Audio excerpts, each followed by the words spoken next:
talks money, the future's alive. Grab your coffee, let's take a ride. It's wealth and wisdom, time will rise. Author, Mr. Educator, sharing the wealth, the things you should do from trust to breaking. It's all a must. Your guide to wealth is money and trust. Legacy matters, secure it right. Dreams take shape with every insight. Rules and assets, life insurance plans, building for your future with expert hands. Still fast money and more, blending wealth with knowledge galore. Asset protection, plans to grow, tune in and watch your dreams overflow. From day to day, you trust the life, breaking generational wealth divides. Healthcare directives, banking tips, we're here to help your fortune eclipse. From day to day, you trust the life, breaking generational wealth divides. Healthcare directives, banking tips, we're here to help your fortune eclipse. So tune in now, it's time to run. So wisdom's your return. Invest, protect, and thrive for sure. Signing off is your top money and more. Good morning, good morning, good morning to my WMPR and WGDQ listening audience and my YouTube and Facebook viewing audience. It's time to rise and shine. It's 7 a.m. Get up out the bed. Get up, get up, get up. Dr. Williams is on the air. So is Talking Money and more. It is time to rise and shine for another edition of So Talks Money and More. I am your host, Dr. Sabrina Edmond Williams, educator, author, and investor, opening minds and closing contracts. I am so noted and I am so excited and so delighted to be here this second Monday in August. You know why? Because we are almost 2 weeks away from Invest Fest. Yes, I am totally excited. Invest Fest and the All Black National Conference, which will be held in Atlanta, GA. August 21st through the 24th. You guys know I've been talking about it for a while. I am excited. Some exciting things are going on in Atlanta, and I am happy to be a part of those things. But now, I've been talking about that conference. I'm eager to get over there for the conference, but what I have not shared on air, and many of you I'm sure already know, is there is going to be a showdown in Atlanta that weekend, that Saturday, as a matter of fact. My Southern University Jaguars will be representing the SWAC against the North Carolina Central. I don't even know what their mascot is. I just know that the SWAC and the MEAC will meet in Atlanta. Yes, sir. Yes, sir. You know how we Jaguar Nations roll. We take over. Y'all know how we roll up in Jackson. We gonna take over Atlanta. Yes, indeed. Yes, indeed. And I'm calling on all of my Jaguars, my fellow Jaguars. Dr. Williams will be in the house. I will be at both Invest Fest and the All Black National Conference. Now, Jaguars, we got something very, very special. I see they're the Eagles. Okay, fly high Eagles, but baby, the Jaguars are coming. Thank you for that. They're the Eagles. Jaguars are coming to town. We got something special for our Jaguars, okay? We need your support helping us get this messaging of the importance of building, protecting, and properly transferring wealth in the Black community is so important. So we are asking all of our Southern University Jaguars to support us, and we put together a little something that we're calling the Game Day Swag Bag. So for any of my fellow Jaguars that will stop by booth number 439 at Invest Fest and pick up your copy of Learning to Trust, you will be entered into a drawing. We are giving away a Game Day Swag Bag on that Saturday, just in time for the big game. Everything that you need, whether it's hot, cold, or raining, we got you with that swag bag. Those online purchases also qualify for this drawing as well. So any of my fellow Jaguars, if you are listening, or if you know any of my Jaguars, hey, go ahead and tell them we got this swag bag and we got all of your SU gear in it. go ahead and make your purchase at www.IamSoNoted. That is IamSEWNOTED.co. Moving on, we got to get into this monologue today because we got some more good stuff to tell you, but I got to do the church announcements before I get there. There are some things going on in the city of Brandon and Rankin County that I have been asked to announce and make note of. You are encouraged to come out, Rankin Countyans. There are some things that will directly impact you, your children, your grandchildren, your future, and we need your support on August the 15th. That is this week at 6:30 p.m. There will be a meeting at the Mount Elam Church to discuss the removal of the court order, and that is Adams versus Rankin County, which talked about desegregation in Rankin County, in the Rankin County school districts, how the removal of this court order will impact both Black children and Black teachers. So you are asked to attend. Anybody in Rankin County that's listening to me this morning, or if you know anybody, please encourage them to come out and see what's going on in your own community. Starts at home. It starts at home in your own community. August 15th, 6:30 p.m. at Mount Elam Church. And this is again regarding the removal of the court order that was established with the Adams versus Rankin County desegregation lawsuit and how it will impact Black children and Black teachers if this lawsuit and this court order is removed. That's one thing. Now, the second thing we got going on over in Rankin County, no, we got a lot going on here in Hinds County, but in Rankin County, I attended a meeting on last Monday, you guys, and I was a child that was born in the 70s, so I missed a lot of the things that happened historically here in Mississippi in the 60s. However, sitting in that meeting last week and listening to a recollection of the last public hanging that occurred here in Mississippi, I was left speechless, to say the least. So there will be a follow-up meeting on August the 18th. The courtroom was packed last week. The boardroom, was packed last week. And we are again asking Rankin Countyans to come out and express your either support or, there were people that were for removal of the Confederate statue from downtown Brandon. There were people that were against it. And this is not a black and white issue, you guys. It's really a right and wrong issue. So those that are listening to me today that did not have an opportunity to come out on last Monday, you will have another opportunity next Monday, August the 18th. The meeting actually begins at 6 p.m., but there was standing room only last week. So I would suggest, if you're interested in coming, you may want to be there super early, like 5:15, if you want to get a seat. So that being said, I want to just take a moment to welcome my Facebook viewing audience. I see my cousin over in Indiana, Kentucky, somewhere in between. Love you, cuz, is viewing this morning. Shout out to you, Mr. Walter Berry. Thank you for tuning in. Thank you. And to my YouTube viewing audience, thank you for tuning in. Before we get started today, I have got to remind you guys that Dr. Williams is not only doing radio, I'm also doing a podcast now, almost on a daily basis. It's the Fly Nubian Money podcast that streams across about 10 different platforms where we help you maximize your mindset. No, let me get it right now. We help you master your mindset and maximize your money on Fly Nubian Money podcast.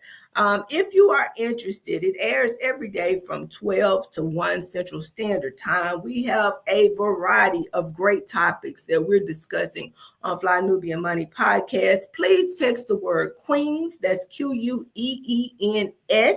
to 87948 to get notifications of when we go live daily. That is the Fly Nubian Money podcast, where we help you master your mindset. It begins in the mind. All of this stuff we're talking about, building, protecting, and transferring wealth, you got to get your mind right. Got to get your mind right before you can maximize that money. That being said, I want to just say, I received some overwhelmingly positive feedback from the show that we did last week on the credit game and winning at this thing called the credit game. Apparently, I struck a nerve there. There were a lot of people that had a lot to say about that show last week. There were people that, it's always interesting. I have more people that are willing to tell me things off air than they are on the air. And I get it. But thank you so much for the feedback. Shout out to my classmate, my homeboy that tunes in down in Hattiesburg, WGDQ 93.1 FM, Mr. Kimball Longino. Sent me some very encouraging words, and we thank you. We thank you as always, JDC, for all of your support. That being said, I can't leave. I got to come on right on back to the credit game and talk about a few more things, because this seems to be a very interesting topic. And this morning we're going to talk about 4 common missteps, credit missteps that we want you to avoid at all costs, because these can be some very costly mistakes if you make them. And of course, we know sometimes it takes us years to build a good credit score. Now, if you recall, I told you your credit score can range anywhere from a low of 300 points all the way up to the Mecca, which is 850. If you're walking around with an 850 credit score, I mean, you have literally mastered the game. You've done some things right.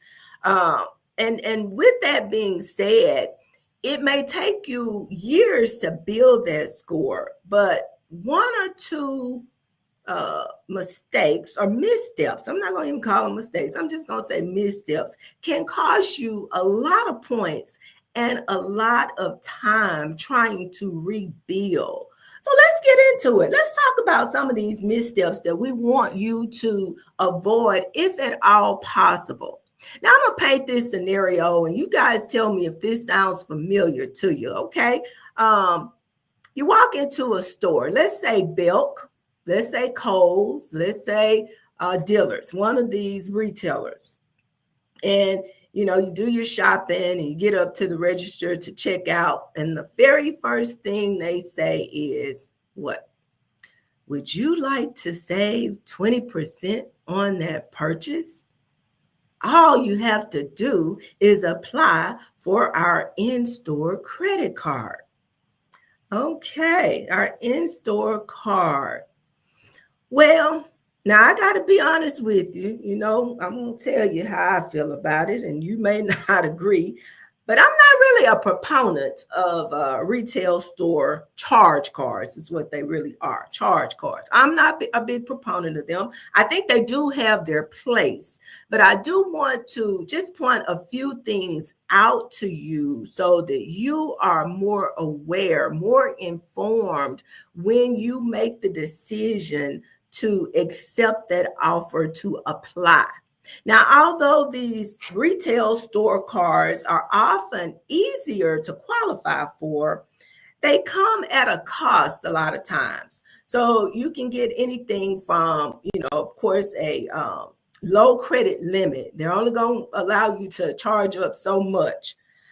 But oftentimes those things come with a very high interest rate. That 20% that you're saving that day on that purchase. Now, if you're in a position to pay that card off in full when the bill comes, then great. You just saved 20% on your purchase. But if you have to stretch those payments across time, meaning you got to pay on that thing month to month to month, if that card comes with a very high interest rate, you could in fact end up paying more for your purchase than that 20% that you saved on the front end. So, as I say, I am not really a big proponent of these because they are so limited in what you can do with them. The retail card, I can only use them most times at that particular retailer. So, if I'm shopping at Belk or if I'm shopping at some of these other stores, Kohl's, and I'm no slight on those stores. Please don't misinterpret what Dr. Williams is saying. It's no slight on them. You just need to be informed before you make a decision to allow someone to pull your credit. Remember last week we talked about inquiries. Every time someone pulls your credit, there will be some type of inquiry. It may be a soft pull, it may be a hard pull, but there will be some type of inquiry. Do you want to lose points for something that will only allow you $500 worth of credit? Now, that may make sense to some people. I'm not knocking it. For some people, it does make sense. If you're a person that's trying to establish credit or rebuild your credit, it may make sense for you. But for me, it does not make sense because I cannot use that from where I'm sitting today to build wealth. I can't do that.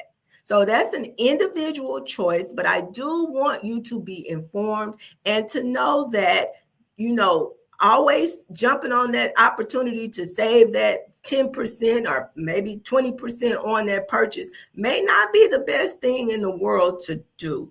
So think about it before you allow someone to swipe your credit in these stores trying to save, 20% or 10%. Now, let me give you the flip side of that. If it is a store that you patronize often, okay?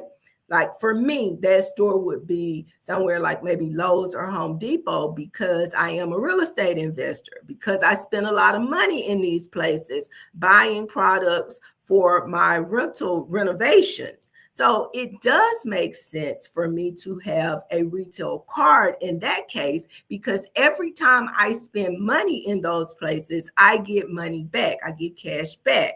So it makes sense in that case. But, we have to really think about why we're in that store in the first place. If it's just somewhere that you go maybe once in a blue moon, once a year, once every 6 months or so, it may not be worth it. So please be informed. That is a common credit misstep that many people make.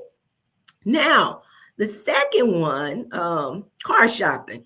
Let's talk about that. Many of us, get really excited when it's time to go buy a car. And that's a big deal, especially when it's your first time going out, to make your first major purchase. And for many of us, unfortunately, and I'm going to go on record, I want to go on record as saying this. Unfortunately, the automobile is generally our first major purchase. Not real estate, not anywhere to live and lay our head, but the automobile. Now, I know there are those of you that will, try to debate me and say, well, I got to have a car in order to go make the money, in order to have money to go buy the real estate or whatever. But that's a whole argument right there. And I'm happy to have that discussion with you at some other time, but not right here, right now. We're talking about common missteps that people make with their credit. So when you go to the car dealership, I want to encourage you to have a plan in place when you go. If you drive into the dealership in the driver's seat, make sure that you remain in the driver's seat the entire time that you are at the car dealership. What do I mean by that? What you talking about, Dr. Williams? Well, many times, if you do not go into the dealership with a plan, you can walk in there with a credit score of, let's say, maybe even, doesn't have to be 800, doesn't have to be 700. It could be 500, 600. But within the time frame that you are there, you can find that you have lost many, many points because of the number of times that your credit has been accessed while you are there car shopping. Because what you don't really realize is you're not car shopping when you go in there without a plan. What you're doing is credit shopping. And that's exactly what they're helping you to do.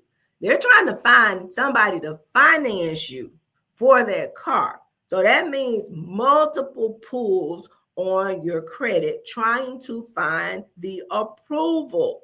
Now, how do you fix that misstep? How do you put something in place to prevent that misstep?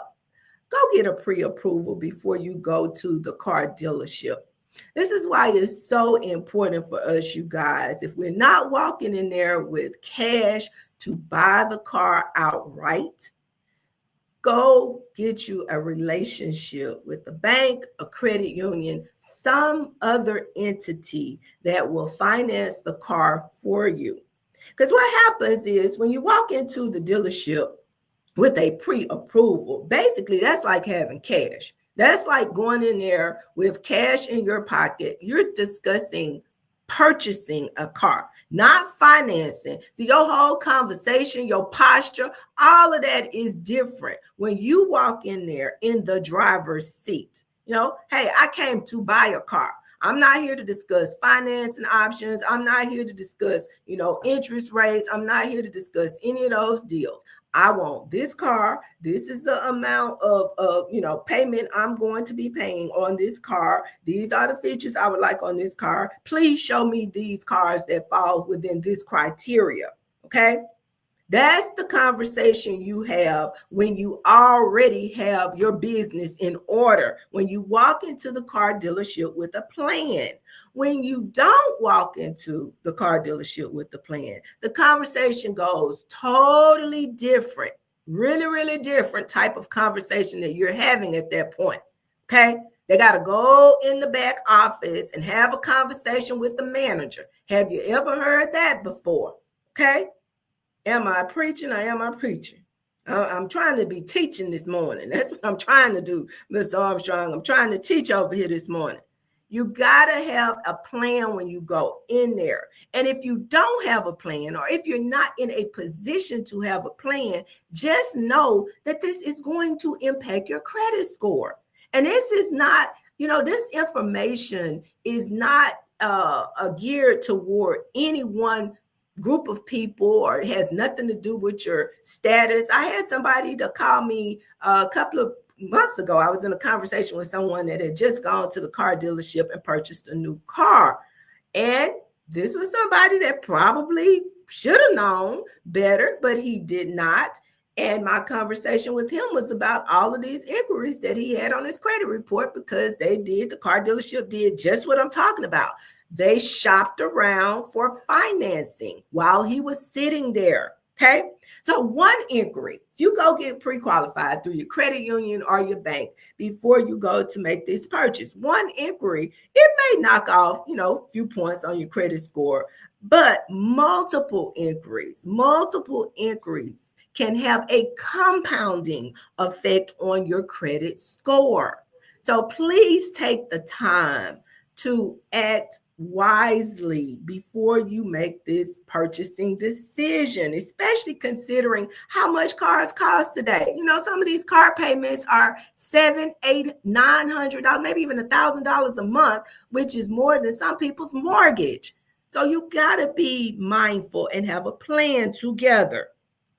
Now, let's move on to a third common, very, very common misstep that we want you to avoid at all costs, if at all possible.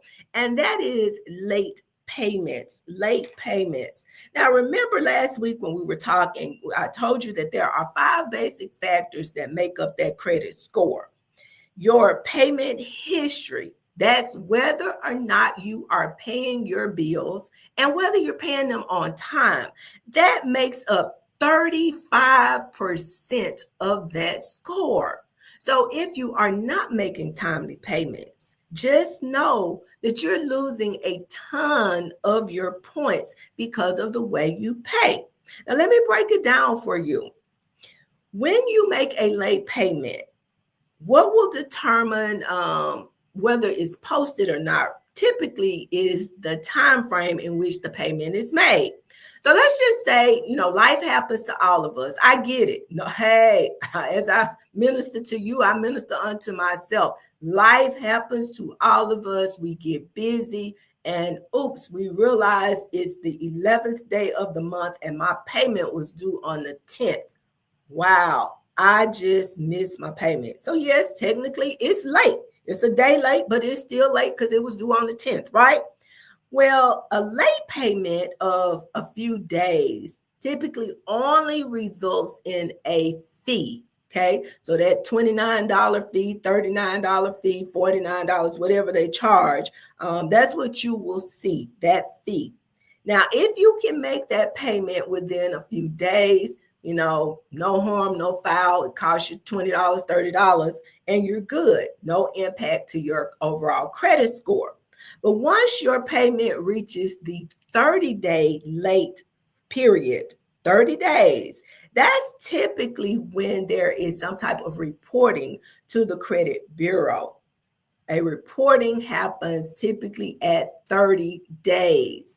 So, sometimes your money may run funny. I get that too, especially if you're self-employed. Try to get that payment in within that 30-day time frame, if at all possible.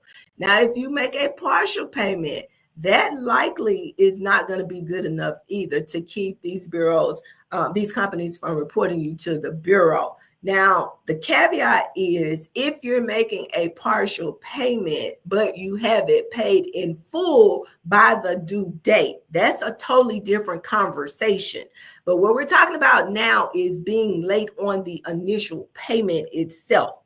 Now, when we get to about 60 days of being late, okay, that's when you're going to start getting those letters in the mail, those letters that we see and we don't see. Remember Fred Sanford, Mr. Armstrong, how you would go to the mailbox and get those letters and push them back in the box. Yeah, those letters. That's when they start coming. That's when that phone is ringing off the hook. So 60 days, it gets worse then. Your credit situation is going down. When you get to 90 days, you're going to have a pretty significant impact on that credit. And then by 120 days late, now I want you to hear what I'm saying here. I'm not suggesting, I am just educating, okay? This is a conversation. You get to 120 days. That is typically when your creditors will start writing things off. They will start writing things off as a loss, and you have what's reported as a charge off on your credit report. Now, these derogatory remarks will have a significant impact on their credit, and they can stay on your credit report for up to 7 years. But there's some good news, and I'm going to tell you about that on the other side. I'm looking at the clock, and it's coming up on about the half-hour mark. So I know we probably need to take a station break here shortly. I'm looking at my engineers over here. I know they're probably going to want me to take a station break shortly. And when we come back on the other side of this conversation, I got to tell you about at least one more common credit misstep that I want you to avoid. And I'm going to invite you to join this conversation. It's been a monologue up to this point, but this is talk radio. So we got to have a dialogue here. My YouTube folks, my Facebook folks, thank you for tuning in. I want you to be a part of this conversation. I want to know from you, what are some common credit missteps that you have made? Now, this is for educational purposes. There is no shame here. We ain't shaming nobody on this show. We are here to learn. When we learn and we know better, we grow better, we do better. So on the other side of this station break, we'll come back and we'll jump back into this discussion of common credit missteps to avoid. Mr. Armstrong, I'm going to send it over to you for a station break.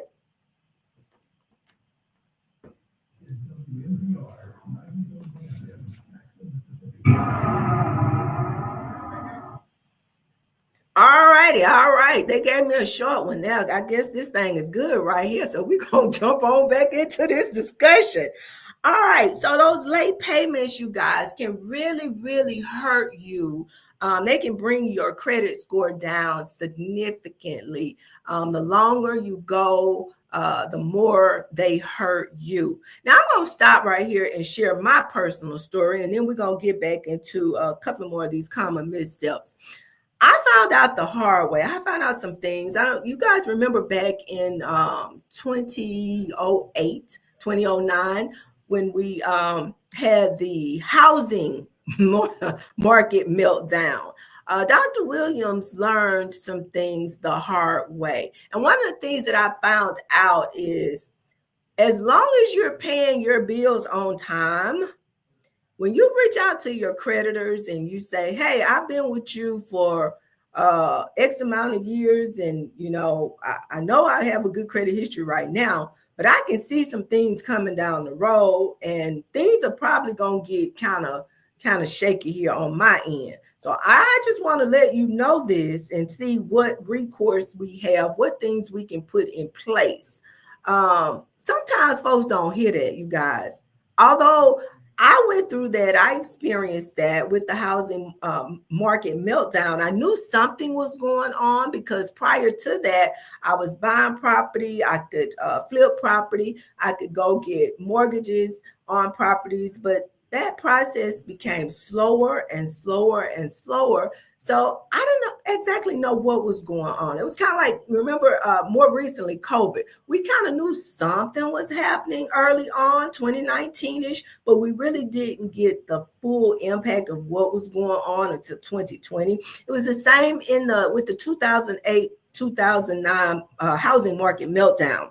So I did what I thought was right, reached out to these folks, and they said, we'll look at your credit, look at your account, and everything was paid up, paid in full, had great scores, great payment history. Sorry, ma'am, there's absolutely nothing we can do to help you. There was absolutely nothing that I could get at that time to help me. Now, maybe I was not talking to the right individuals. I don't know, but I will say my experience was not very positive in getting the help that I was seeking. It was only when I made an intentional decision to stop paying these folks did I get their attention. Now, I'm not suggesting that you do that by any means. Remember, this show is for educational purposes.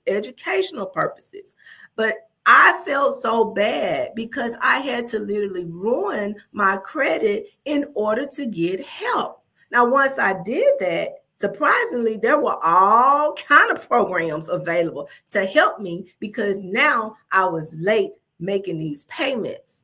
But before that, I could not get the help. I'm just sharing my journey. I'm not suggesting.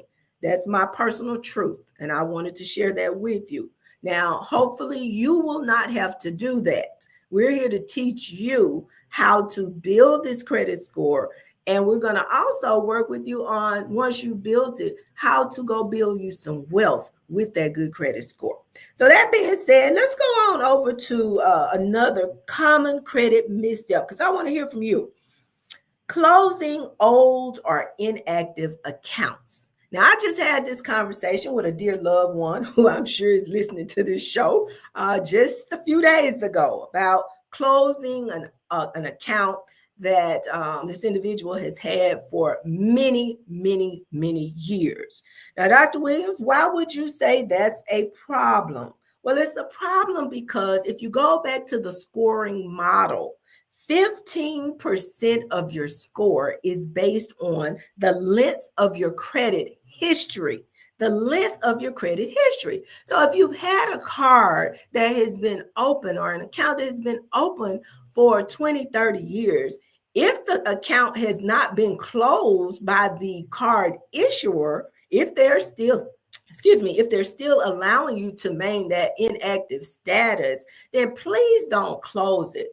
A better approach would be to charge something on it, maybe once or twice a year. It could be a $2 purchase. I don't know, $10 purchase. Just charge a little something on it to keep that card active so that you will maintain the length of your credit history.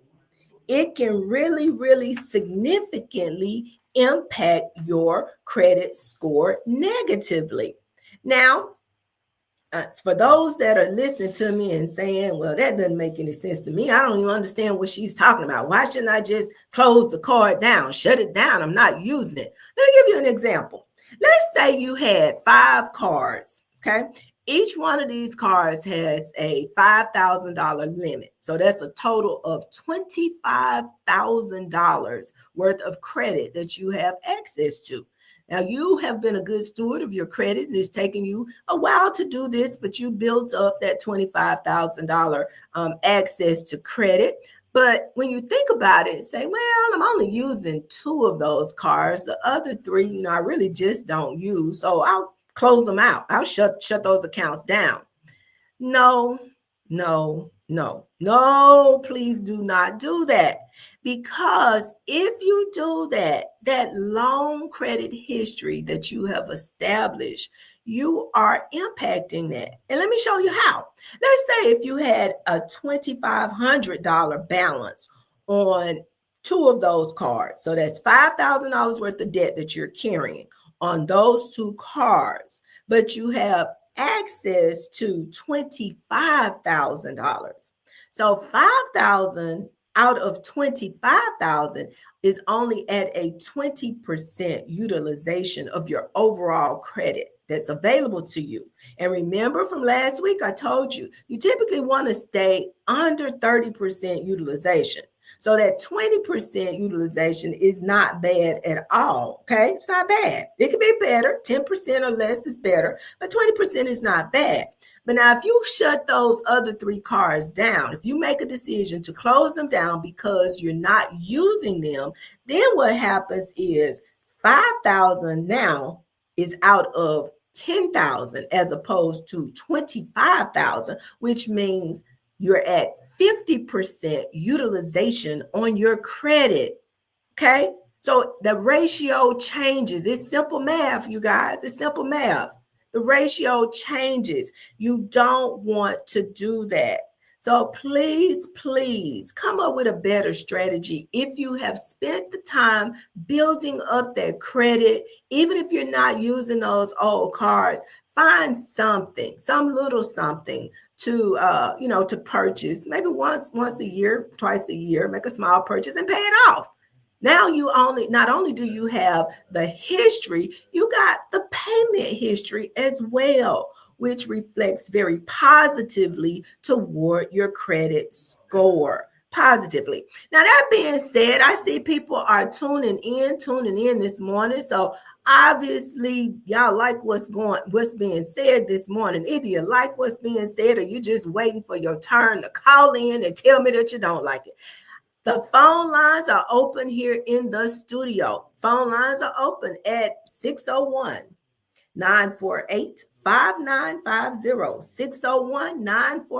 601-948-5950. We would love to hear from you some of the credit missteps that you have made throughout your lifetime. We're not here to beat you up. As I said last week, it's all about lifting you up. And the way that we do that is through knowledge. I am an educator and I want my people to be knowledgeable so that we can make some better credit decisions. Good morning to my cousins out in California. I see you've checked in this morning. Good morning. You know, they're about 2 hours behind us, you guys. So it's early here, but it's really early there. Thank you for tuning in, my friend, Mr. Body. I see you've checked in this morning. I got a little net here in the studio. My good friend, Miss Gladys, has checked in on Facebook. My classmate, Miss Christine, has checked in on Facebook.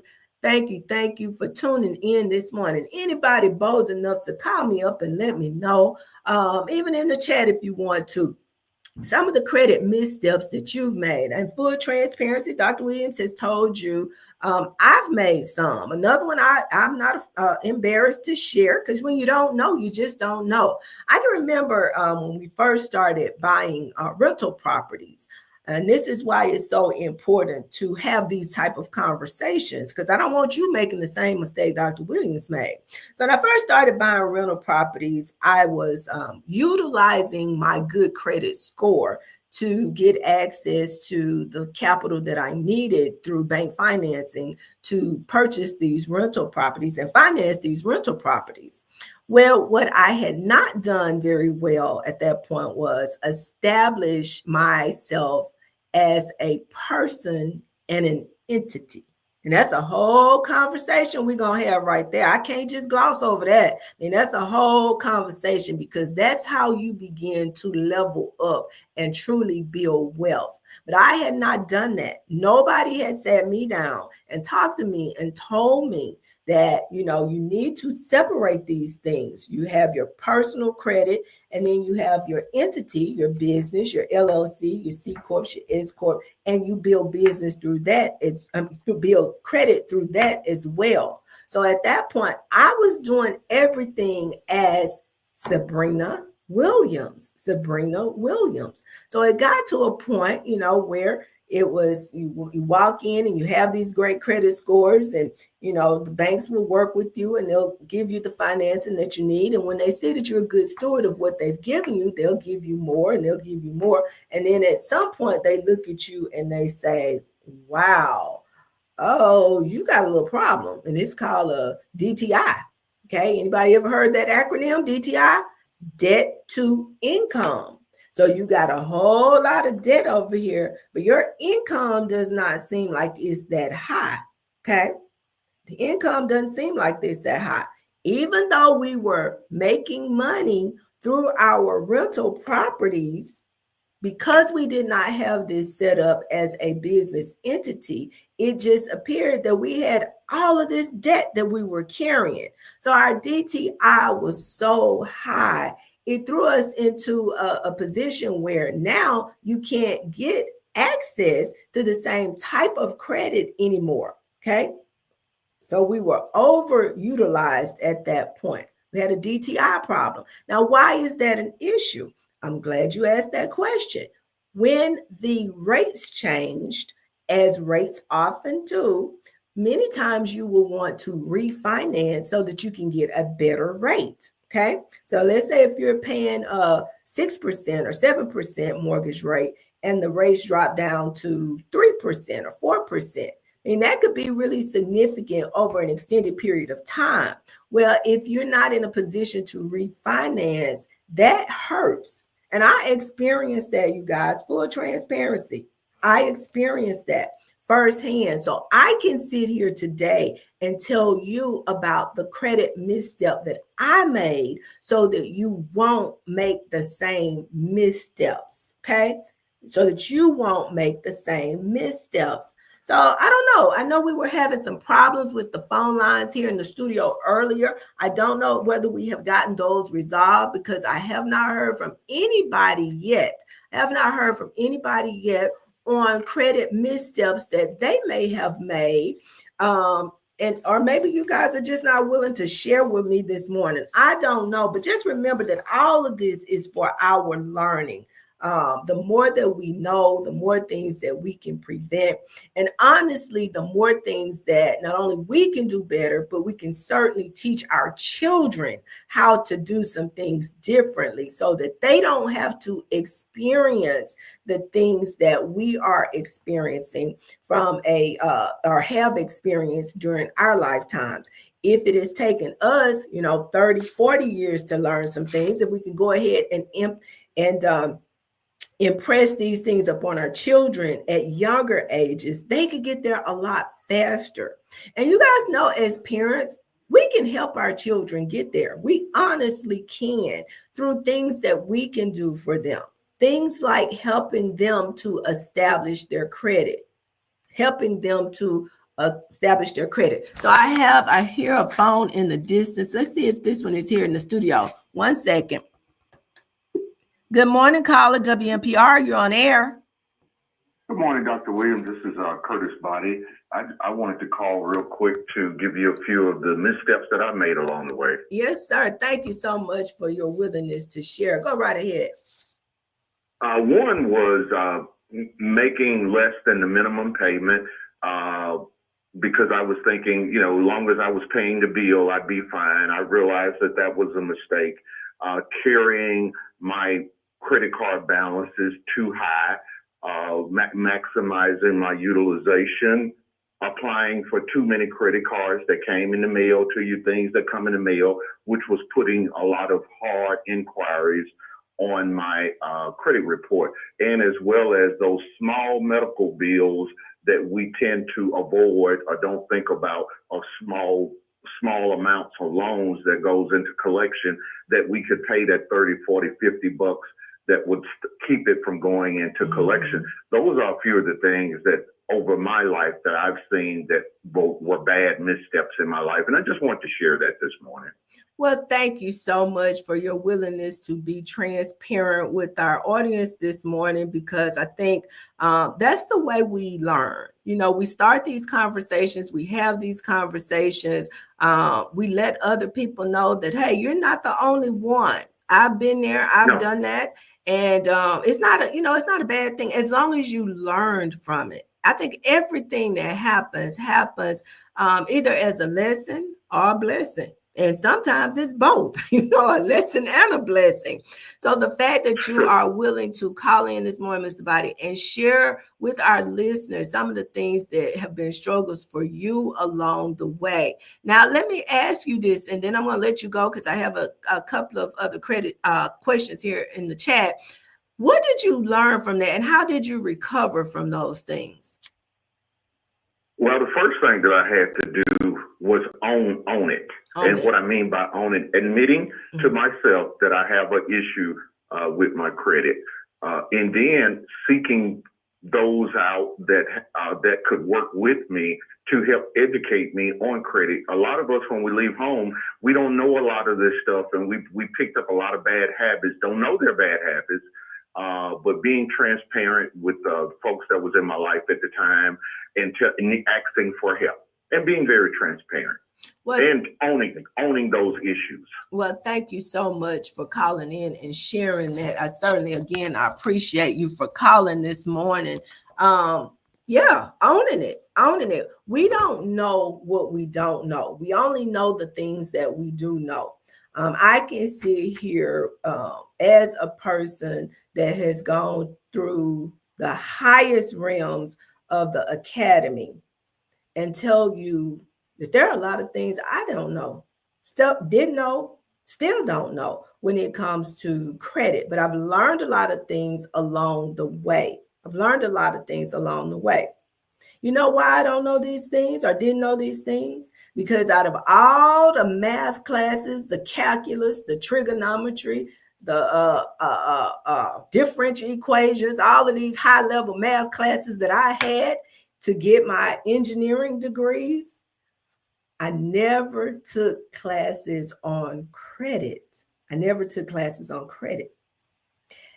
the question that I want to just kind of put in your mind. Those of you that are listening, that have gone on to, different universities and gotten your degrees, your advanced degrees, how many classes were included in your curriculum on financial management? And beyond that, this is the other challenge I'm going to ask us. We invest tons of money in a lot of stuff, but how many of us take the initiative to invest in our own education? How many of us sign up for classes simply because we know we don't know different things? How many of us will do that? Got another call coming in. Let's see. Phone lines are lighting up now. Let's see. Good morning, caller. You're on the air, WMPR. Good morning. How are you doing this morning? I'm very well, sir. How are you? I'm doing great. If you can you touch on debt consolidation? I know not too long ago, a few years ago, my wife and I, we did that, and I thought it was the best thing since sliced bread until we did it. Okay. Yes, ma'am. So if you can, I'm gonna hang up, and if you could just touch on that, the pros and the cons, and Okay. what options a person should take. Okay, thank you very much. I will address that. So the question is about debt consolidation. So here's the thing. Remember, I told you, I'm gonna answer it this way. Remember, I told you the podcast that I'm on a daily basis. It's called Fly Nubian Money, where we help you master your mindset, and maximize your money. A lot of what has to happen, you guys, when it comes to money is a change of mindset. Is debt consolidation a bad thing? Absolutely not. But if we don't master our mindset, if we don't change the things, the thinking, the spending habits, the different things that we've done that got us into the situation we were in the first place, now we've consolidated the debt and we got maybe a lower payment over here, but we go out and we do the same stuff. We make the same decisions that got us into the situation in the first place. So it's not so much the activity. Go back to what I said about those retail credit cards. The retail credit cards are not necessarily the issue. It's what your intent is, how you use things, that's really more of an issue for us. So am I opposed to a debt consolidation? If you can find someone that will help you, that will work with you, that will allow you to pull all of those bills and make one payment, go ahead, especially if you're going to get a lower interest rate. Why not? If that's what works for you. But you got to have some discipline when it comes to changing the behaviors that you had. That's the issue, sir. That's really the issue. And as I minister to you, I minister unto myself as well. I minister unto all of us. That is what has to change. That's why I'm so happy that we're able to sit here today and have an honest conversation around money and credit and the things that we got wrong so that we can help each other. Now, I got to move to a couple of questions and comments that I have here. Someone asked me to say, Dr. Williams, does making payments on a credit card help build your credit? Absolutely, it helps build your credit, especially when you are making those payments on time. But just like it can help to build your credit, it can also help to bring your credit down and quickly when you don't make those payments timely. Okay, when you're not making them timely. So it can be a double-edged sword. You got to be responsible, right? And as the previous caller said, Mr. Body said, you got to make at least the minimum payment, okay? At least the minimum. The reason why they put that on that paper is for a reason. If they tell you $50 is the minimum and you say, I'm going to pay $25 because I want to pay $25, just know that's not good enough. I'm sorry. They put that on your statement for a reason, okay? That's just like if your rent was, let's say, $500 a month and you tell your landlord, well, I'm going to pay you $300, okay? But your rent is $500.